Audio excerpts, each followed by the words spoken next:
Hi everybody, welcome back to Stumpy Grump Scale Speed Shop. Well, as you can see by the title of the video and the thumbnail, I finished the Revell 1966 Pontiac GTO. Really nice kit, went together really well, had a lot of fun with it, really enjoyed building it. I highly recommend it for anybody out there that hasn't built one yet. Just went together really well. Okay, so let me get things turned around and show you what it looks like. So here it is, the Revell 1966 Pontiac GTO. This one was painted in Tamiya X31 titanium gold. I thinned it with my acrylic thinner that I thin my craft paints with and sometimes my Createx with. Thinned it and airbrushed it and used Createx High Gloss Clear for this one, the 4053 High Gloss. Thinned and sprayed that through the airbrush as well. Then after giving it 5 or 6 days to dry and cure, I wet sanded, polished, and waxed it. Give it a nice smooth look and a nice shine. This paint job really turned out really nice. One of my better paint jobs, actually. That Tamiya paint really lays down nicely through the airbrush, thinned and through the airbrush. Really lays down nice. I like it. With the wheels and tires, the tires came with the red line already tampo printed. On the detailing video, you saw that I used Tamiya Panline Accent Color Black inside the lug nuts there, and I used Ammo by MIG matte aluminum that I brushed on for the inside of the wheel where the slots are, right there, inside where the slots are. And that was it. And then just cleaned everything up, touched it up a few times, and those are the wheels and tires. I sanded the tread. I used bare metal foil for all the trim around the fender wells and around the bottom panel and around the windows and stuff on the doors. Really get along with bare metal foil. I really like it. Really like using it. It's not for everyone, but I really enjoy it. It works for me. I also deepened the panel lines and used Tamiya Panline Accent Color, the black inside the door panels and the trunk panels. Add a little bit of realism to it. Got the back here with bare metal foil as well. Use the black GTO emblems. They give you like white ones too, but I use the black ones for that. You get a couple sets. Nice deal here. Can barely see the Pontiac arrowhead there. And of course the GTO front fender emblem.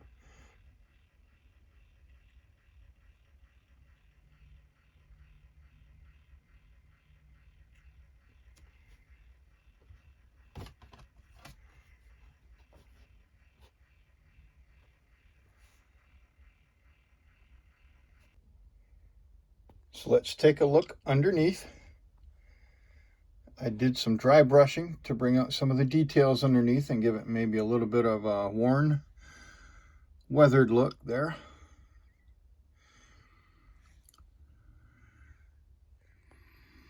Go back to the exhaust and onto the gas tank. And for the exhaust tips, I just used, instead of the kit, the way they look coming out of the kit didn't look very good.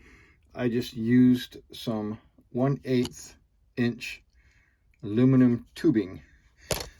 Just cut a couple of small pieces off, as you can see. And I think that looks much better. We'll go back from back to front now. Let me spin it around here. And it just looks better with that tubing. And I'll show you another view when I flip it over. And there we are. You can barely see the exhaust, but it just looks much better. that way. We will move on to the engine compartment. You see the tri-power setup. You see that I added spark plug wires, and over here I added a couple of heater hoses. And that's pretty much it. The coolant or windshield reservoir, whatever that is, and the battery are just the kit parts that I just detail painted. Move it over to the side here.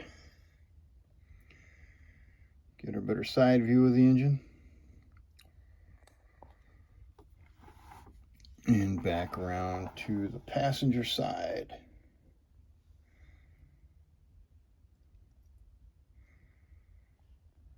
Not a lot there, but not too bad. And we'll swing it over to the interior. If you saw my detail update on the interior, you saw that I used both bare metal foil and Molotow chrome for the trim and for the window cranks and door handles. And there we see the shifter in the center console and the dashboard, the glove box,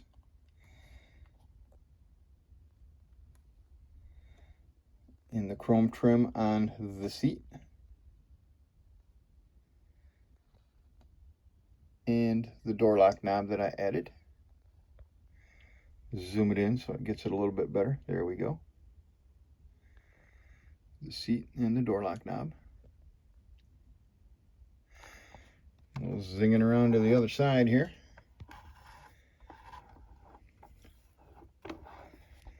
And the same thing with the back seat. The bare metal foil for that little trim piece, and hand brush painted Molotow chrome for the window cranks and the door handles, and the little ashtray there on the armrest. I'll move it around a little bit. You can see the gauges maybe in the steering wheel. And here you can see the shift pattern on the shifter. We'll zoom in a little bit, see if we can't get those gauges to pop out a little bit there. There you are. A little bit better. And then the horn button. Door lock knob. So, pretty nicely detailed interior on this one. And I'll zoom back out. So all in all, this was a pretty nice kit. 114 pieces. Nothing extra. This really only builds one way, just as a factory stock GTO. It does give you an extra set of the Hurst wheels, the Hurst mag wheels, but other than that, no extra parts. What you get in a kit goes on the car. Yeah, you can leave a few things off. Yeah, you can add a few things on from your parts box or from an aftermarket seller, but just from the kit, just from the box, nothing but factory stock. A couple of nice things about this: you get separate door handles for the outside, windshield wipers, separate windshield wipers, a two-piece side mirror. So some really cool additions that to help make it look a little bit better. The door handle's not molded into the side onto the door or nothing like that. Really helps with the detailing and everything. You do get some extra GTO stickers. There's the black that I used, and there's some with white outline instead of the black. You get 3 different color pinstripes, as you saw in the unboxing. There's white, red, and black. I chose to leave the pinstriping off. I just wanted that clean look for this one.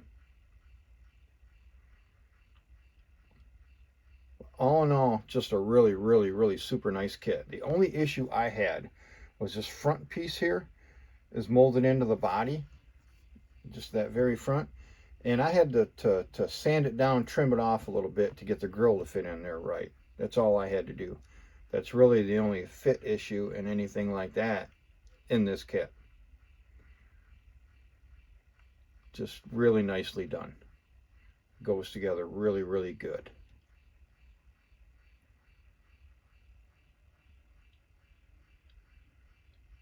And that will do it on this one. I'm going to take a few days and figure out exactly what I want to do for my next project. But until then, thanks for watching Stumpy Grump Scale Speed Shop. I'll see you next time.